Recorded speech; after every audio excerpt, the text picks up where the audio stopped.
ya que se han hecho cita con cada uno de nosotros para celebrar lo que todo el mundo en común celebra. ¿Qué es lo que celebra? La muerte y resurrección de nuestro Señor Jesucristo. Pero a mí me gusta hacer énfasis siempre, no en enfocarnos en lo tradicional, porque lo tradicional, ¿qué es? Venir a un culto, escuchar la palabra de Dios, si es que la escuché, si es que la escuché, porque usted está sentado allí. Una cosa es de que usted esté sentado y otra cosa es de que usted escuche la palabra de Dios. Puede estar oyendo ruido, pero escuchando, esa es otra cosa.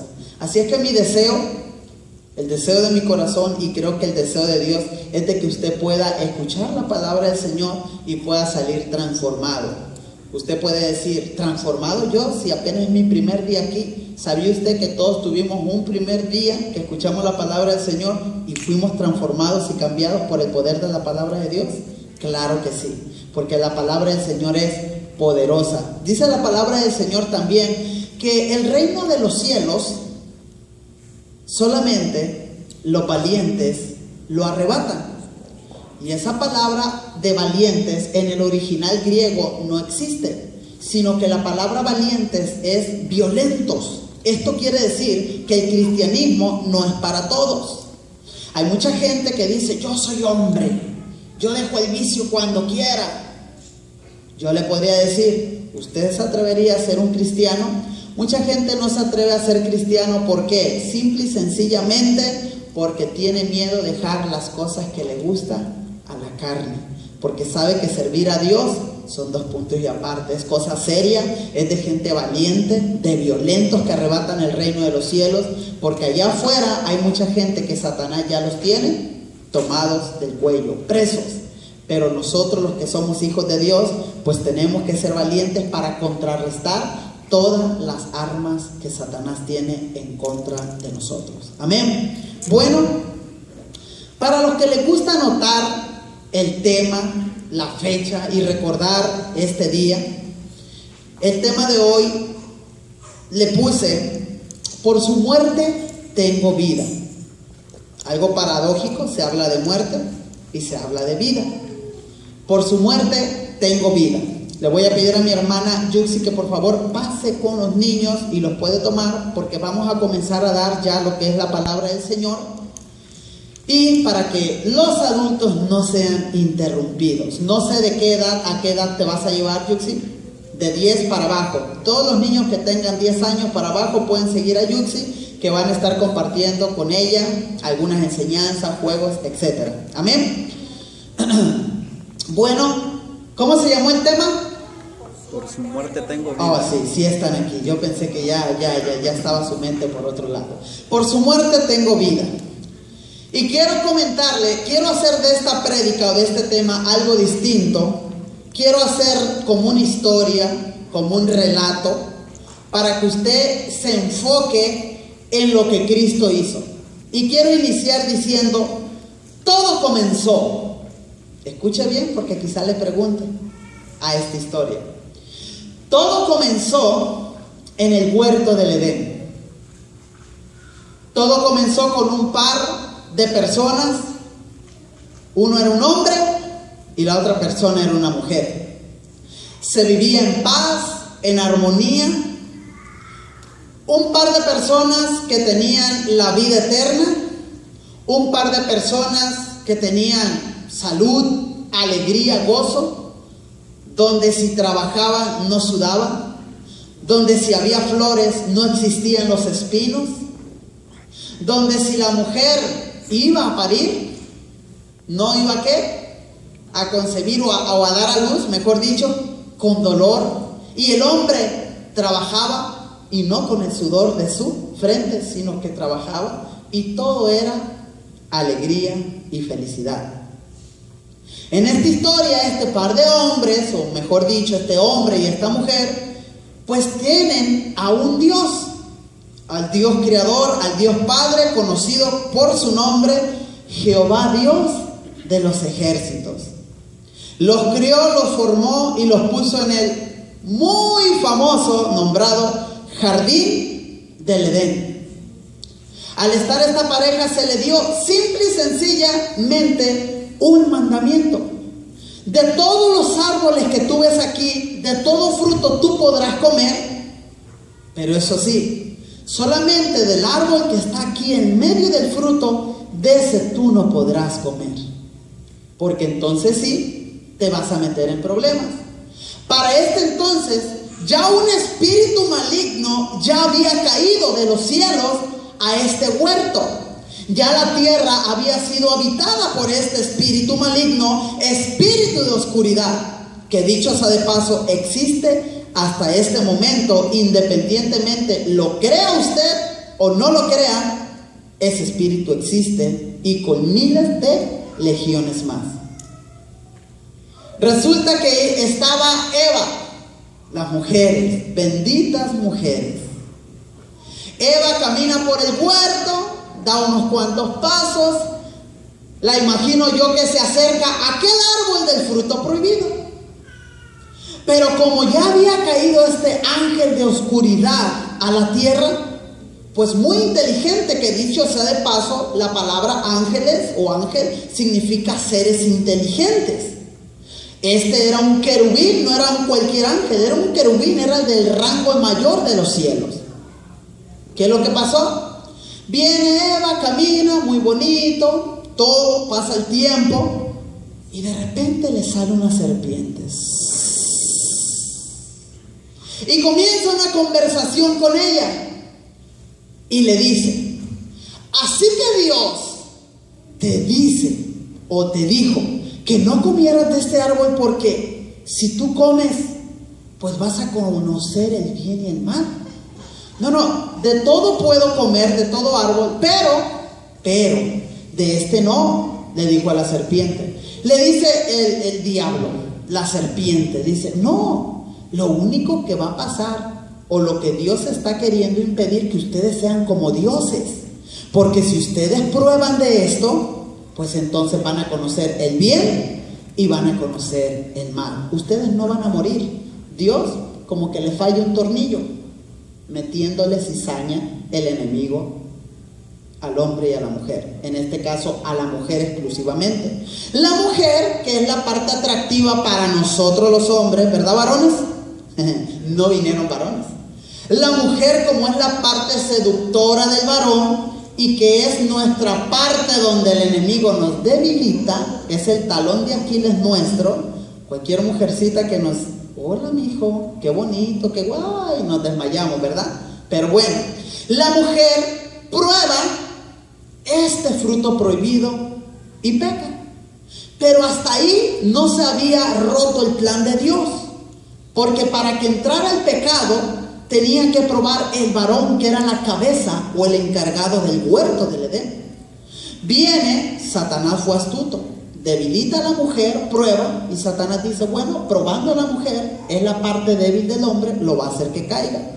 Viene y le dice: Adán, mira la manzanita, mira la pera, mira la sandía, el fruto, qué rico, ¿quieres? La Biblia no dice cuál fruto era, solamente dice el fruto prohibido. Entonces resulta que Adán fue, la Biblia dice, seducido. Fue seducido, mientras que la mujer sí cayó en la tentación, fue tentada. Bueno, de allí en ese momento, cuando muerden aquel fruto, ¿qué es lo que empieza a ocurrir en el ser humano? Número 1, entra la muerte a sus vidas. Escuchen esto y síganme con cuidado. Entra la muerte a ellos, aunque ellos están vivos. ¿Qué está dando a entender, hermano Leo, con eso? Que así como usted y yo estamos vivos, día a día vamos muriendo. La muerte está en nosotros, vamos a deteriorarnos en el sentido físico, porque espiritualmente todo el que es nacido de nuevo tiene vida y vida para siempre. Entonces resulta que Adán y Eva mordieron, desobedecieron, ¿y qué fue lo que pasó? Entró la muerte, entró el pecado, entraron las enfermedades. La creación comenzó a tener un cambio. Las rosas comenzaron a dar espinos, empezaron a dar los cardos, esos espinos. El hombre comenzó a morir desde ese momento. Iba a trabajar ya con el sudor de su frente. La mujer iba a dar a luz ya ¿con qué? Con dolor. Todo eso no existía por causa de la desobediencia.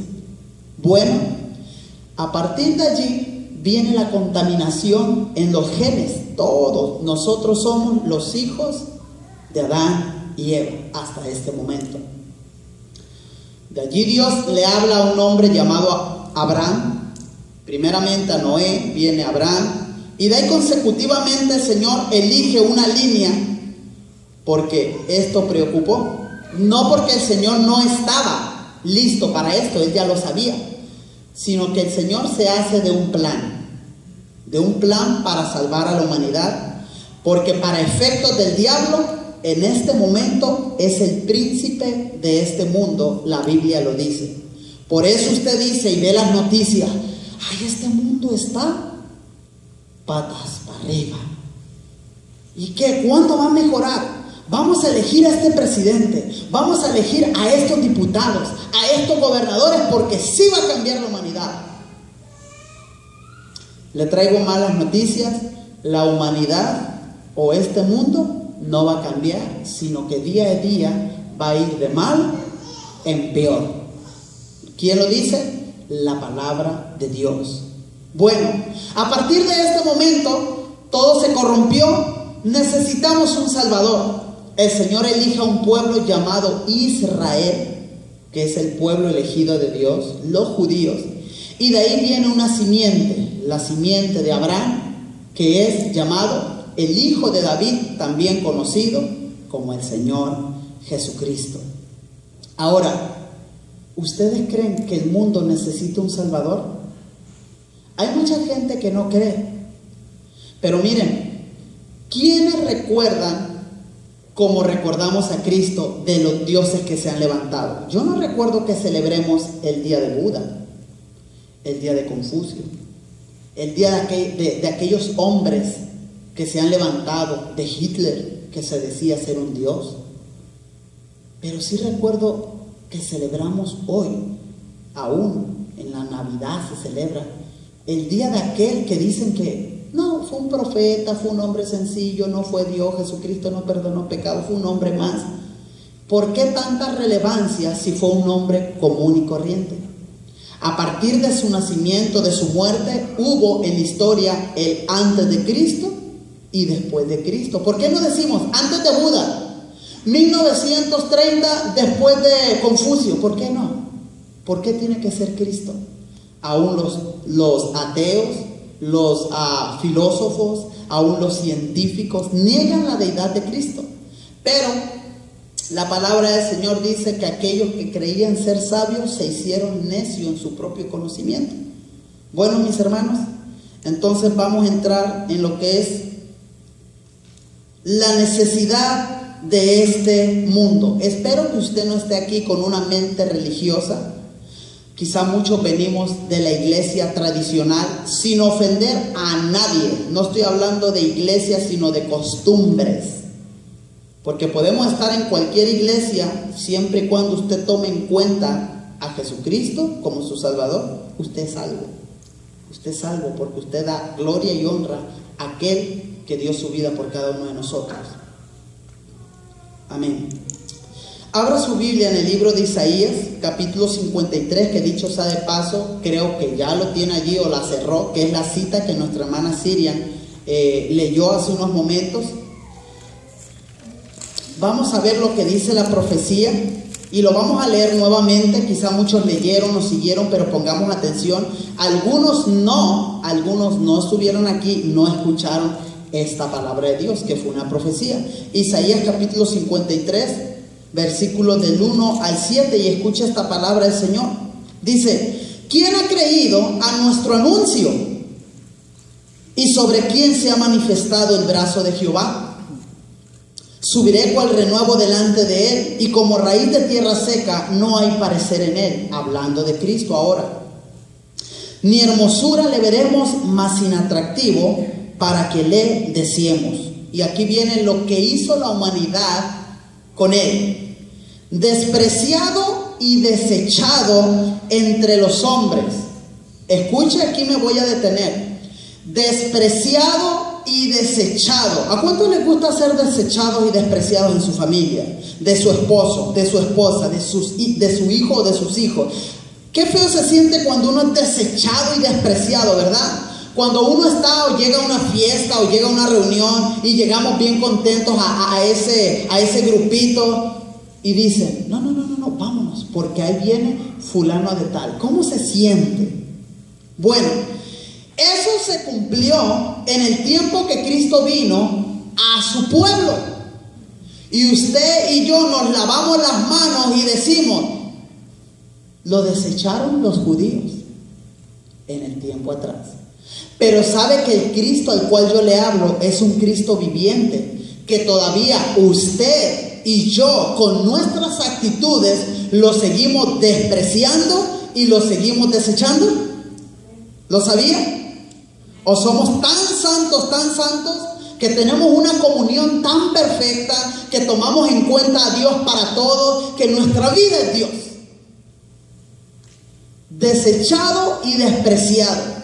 Y esta palabra también va para los jovencitos y adolescentes que ya tienen entendimiento, que sabiendo que hay un Dios, están despreciando al Dios que les da amor y que quiere transformar sus vidas. Porque sí, yo recuerdo que era jovencito, tenía mis 10, mis 12 años, yo crecí en la iglesia, el pastor predicaba y todo con una pala, toda la palabra del Señor es para mi papá, este es para mi mamá, sí, esto de pecadores es para mis tíos, para todos, y nunca me caía a mí. Aquí hay niños que ya entienden lo que es la existencia de Dios y lo que es la existencia del mal. No, yo no sé del diablo ni nada.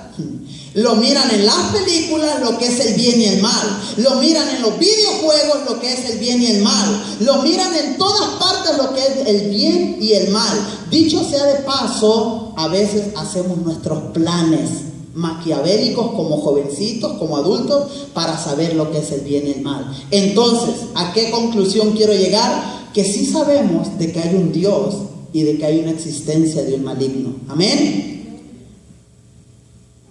¿Qué más dice el versículo 3? Entre los hombres fue despreciado y desechado, varón de dolores, experimentado en quebranto. Quiero que vayan entendiendo esos términos. ¿Por qué varón de dolores? ¿Por qué? Está hablando del sacrificio, del sufrimiento.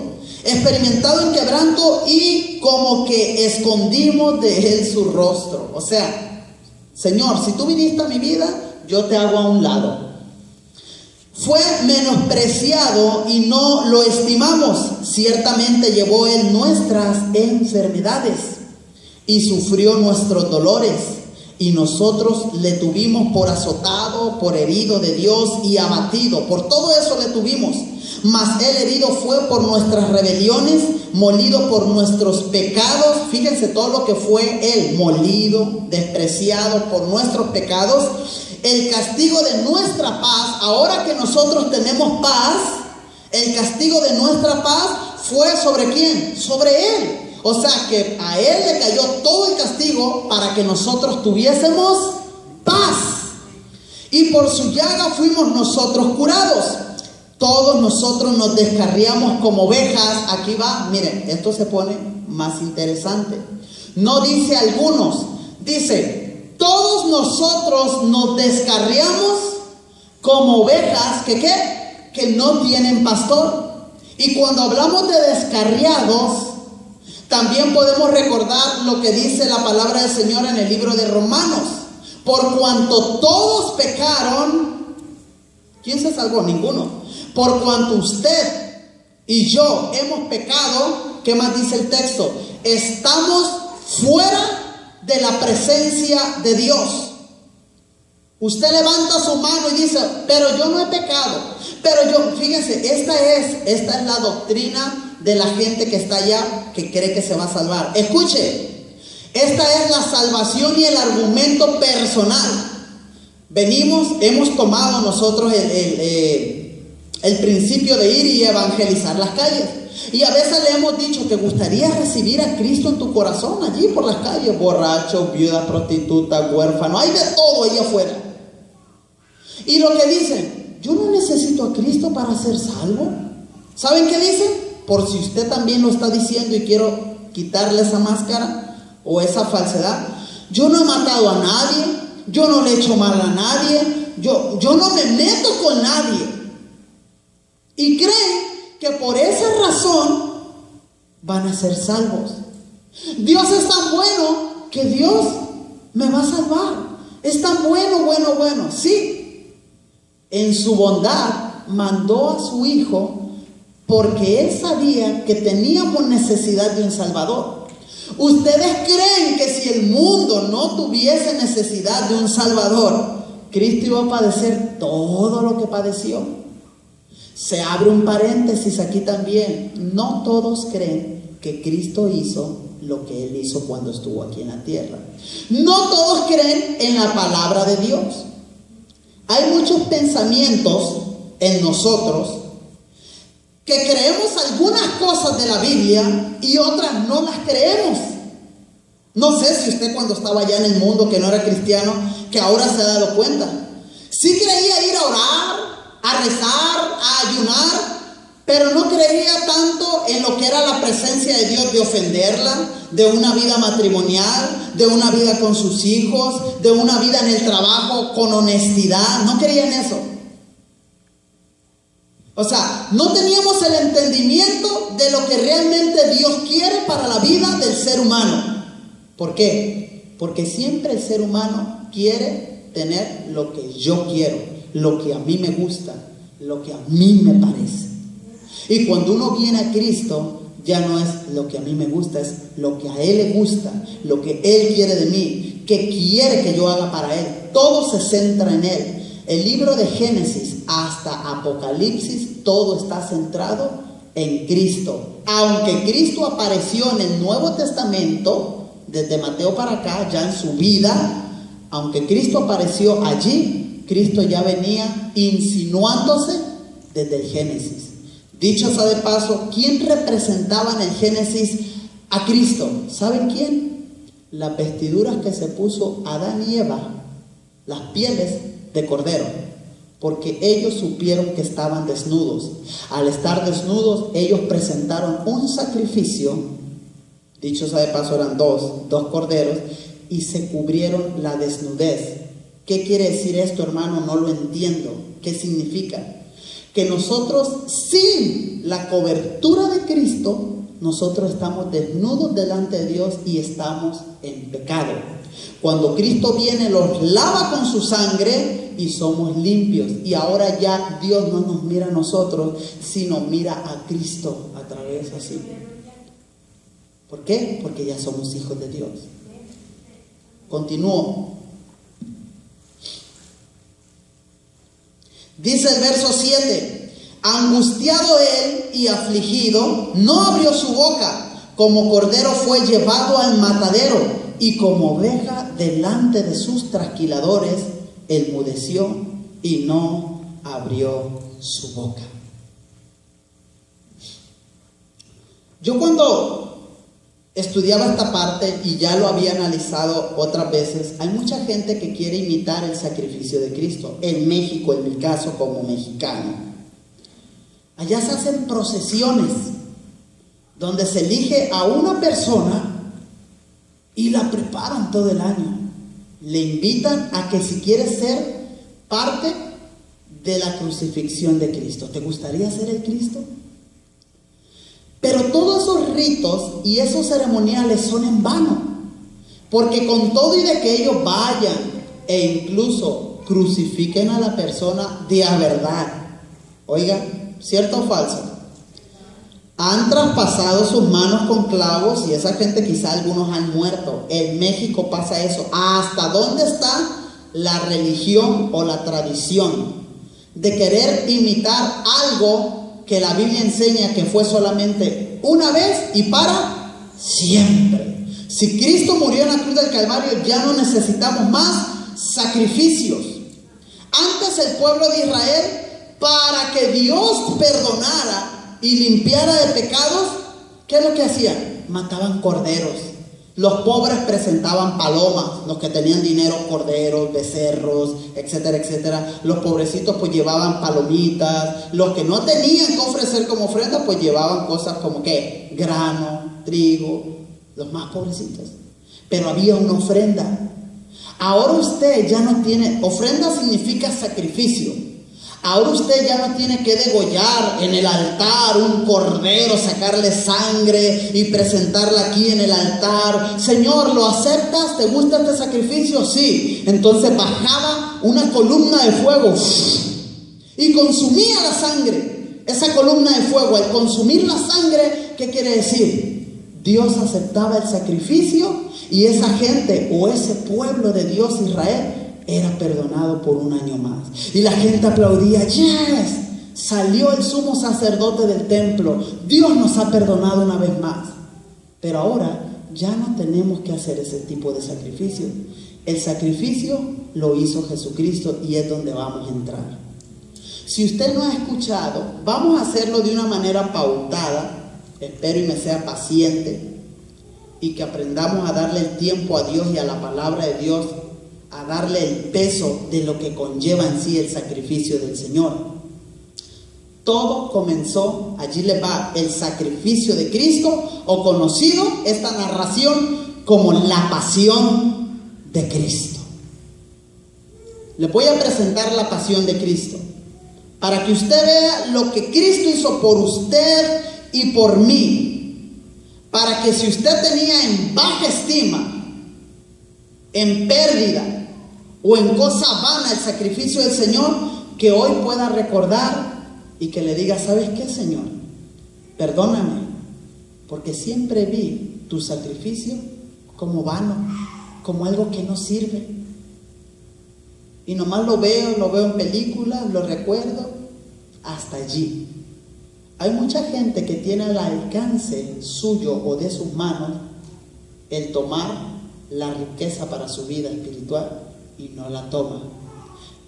Yo le aseguro que si usted tuviera la oportunidad de tomar la llave de la bodega de un banco y le dijeran: toma todo y llévate todo, usted lo hace. Es triste que muchos tengan la llave ya para la vida eterna y la salvación y no la están tomando, porque la Biblia se cumple, porque dice: hay muchos que buscan las riquezas de este mundo. Por eso la Biblia dice que es difícil que los ricos entren al reino de los cielos y que es más fácil que un camello entre por el ojo de una aguja que un rico. Amén. Todo empezó en el Getsemaní, para los que les gusta anotar paso a paso la trayectoria de Cristo.